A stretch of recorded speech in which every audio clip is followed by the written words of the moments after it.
Hello everyone and welcome to this Advanced HE interview, which is exploring the new framework for leading in higher education. I'm Fiona Lennoxsmith, lead consultant for leadership at Advanced HE, and today I'm really delighted to be talking to Professor Ghassan Aouad, Chancellor of Abu Dhabi University.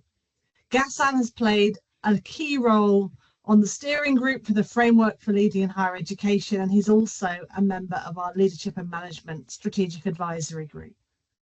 So Ghassan, just to start us off, can you tell me about your leadership journey and how that led you to be a part of the leadership framework steering group? Thank you, Fiona and Advanced HE, for giving me this opportunity to talk about leadership as a framework for leading in higher education.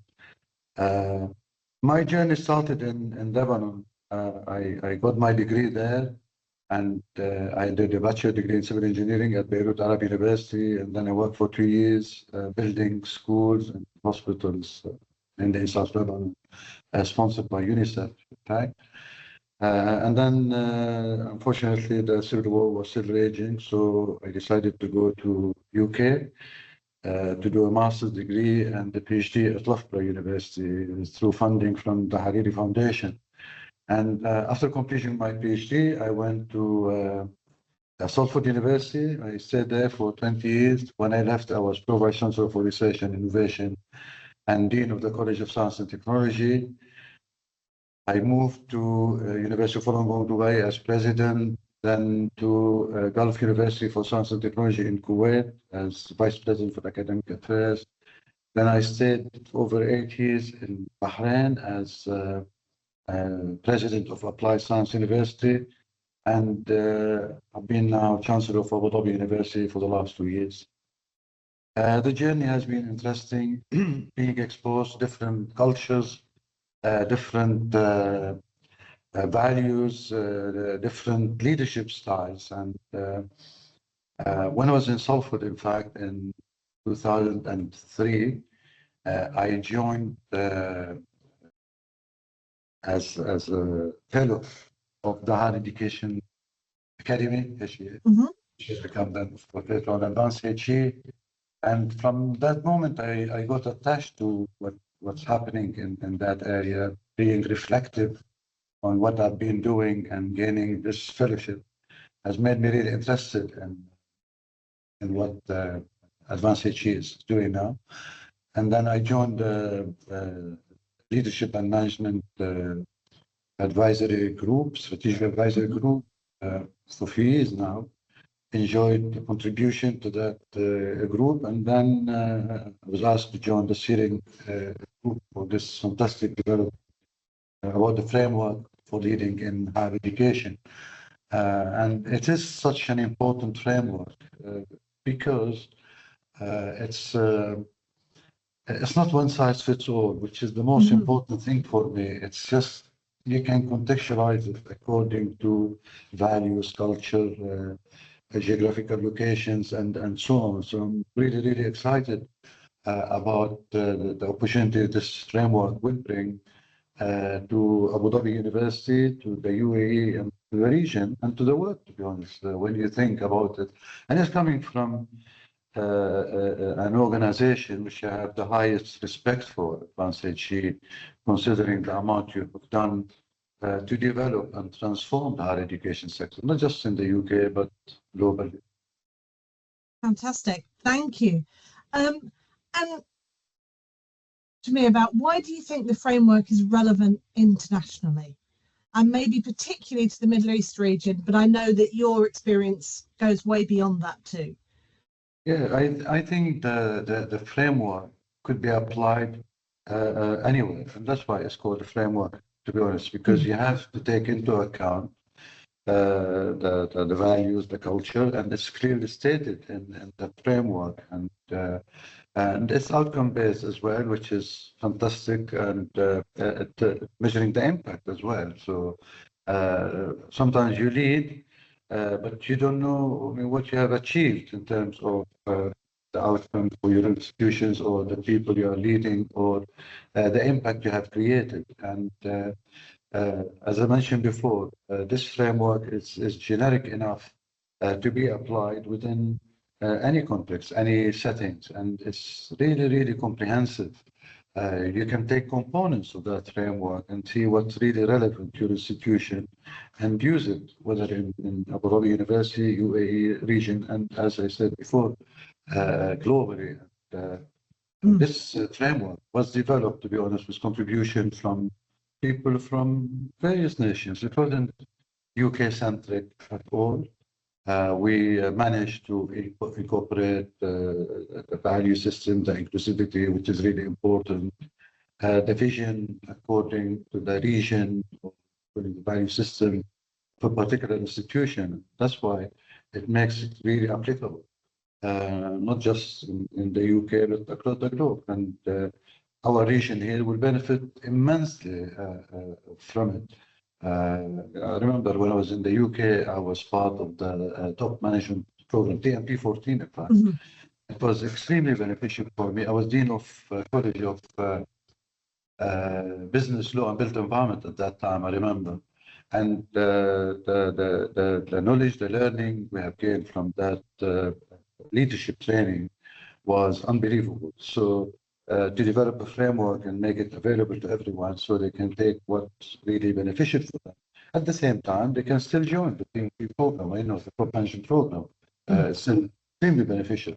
But to have this framework available to every single institution across the globe, I think I commend the Advanced HE for doing this, for raising the bar, for transforming the sector.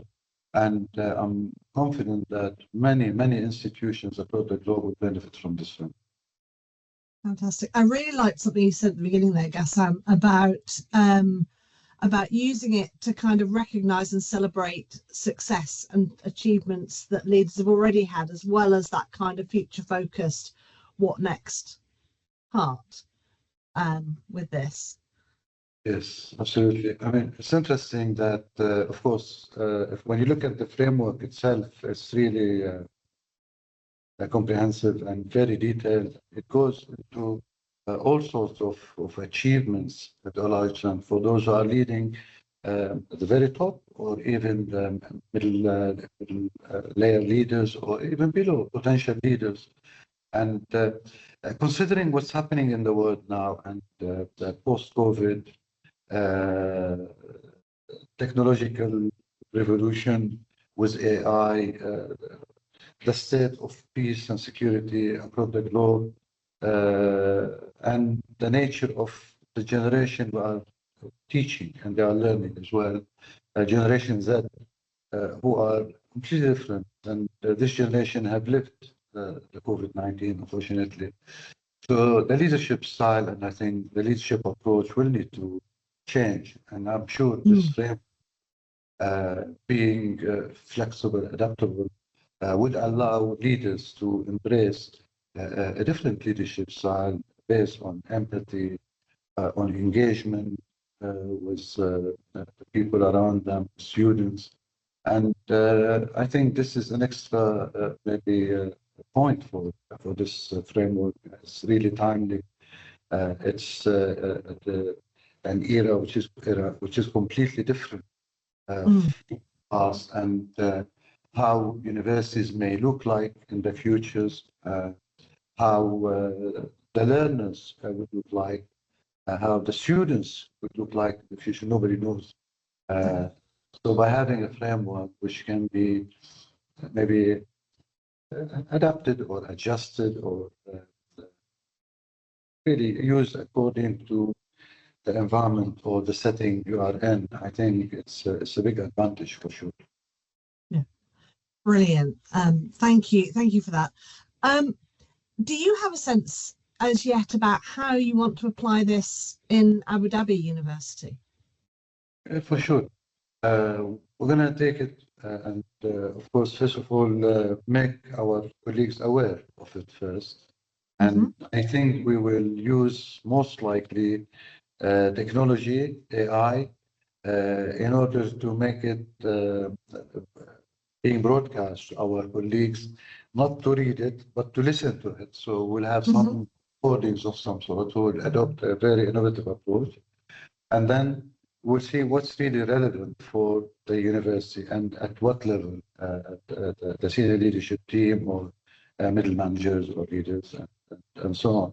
And I'm sure even the university in courses where we're teaching leadership, we'll make sure that we'll make reference to the framework itself. And of course, our potential advanced HE applicants, we have a very large number of fellows, senior fellows, and principal fellows at the university.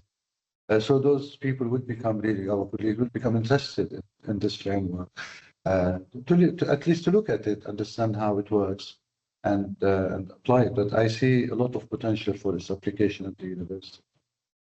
That's brilliant. I'm really glad to hear that. And Ghassan, what else would you like people to know about the framework as we're just moving into this launch period for it? I want them to look at the detailed framework. I mean, we have a high-level diagram which encapsulates almost everything in terms of the vision, the values, the strategy, then the outcomes, and then the impact it would create, whether on learning and teaching, or on research, or community engagement, or sustainability. The most important thing, I think, for me is just for people to understand that we are leading in a world which is changing very, very fast. The landscape for higher education is changing on a daily basis. The UAE has our Ministry of Higher Education and Scientific Research, the Commission for Academic Accreditation, ADIC, the KHDA. They have played major role in transforming our institutions, and by having this framework, I think it's a good addition, not just for us, for many institutions in the UAE and beyond. But the most important thing to understand that, as I mentioned before, we are leading within a changing environment. There are so many maybe pressure could be seen as opportunities at the same time. If we look at climate change, if we look at generative AI and the way it's transforming education, as I mentioned before, health issues, war, peace, and the rest, I think it's important for us to have a framework which can help us lead the proper way. I think plenty of very good hints inside the framework and tips where people can use them to improve their leadership style and their institutions. At the end of the day, you want to achieve something good for the institution. And the beauty about this framework is an outcome-based framework. So people can see what's really essential for their development, for the way forward. And as I said to you before, it's a real asset for us to have a document of this quality. The framework has been developed with a lot of hard work to the steering group, the consultation period, the survey, the rest. So it was very, very rigorous. We had a lot of very detailed discussions about the specific issues, and it was done in a very consultative way. It wasn't just like a one-man show or a framework for which should fit everyone. We had a lot of contributions to that framework from international experts who emphasized the importance of cultures, context, values, and geographical locations. And we ended up with a framework flexible, generic enough to be implemented in any setting. Fabulous. Thank you so much, Ghassan, for taking the time to give us your thoughts on the framework today. Pleasure. Good luck, Fiona, with it, and looking forward to seeing you soon, and to keep working very closely with Advanced HE, and wish you all the best with the new framework. Fabulous. Thank you. It's really topical. Thank you, Ghassan. Thanks very much.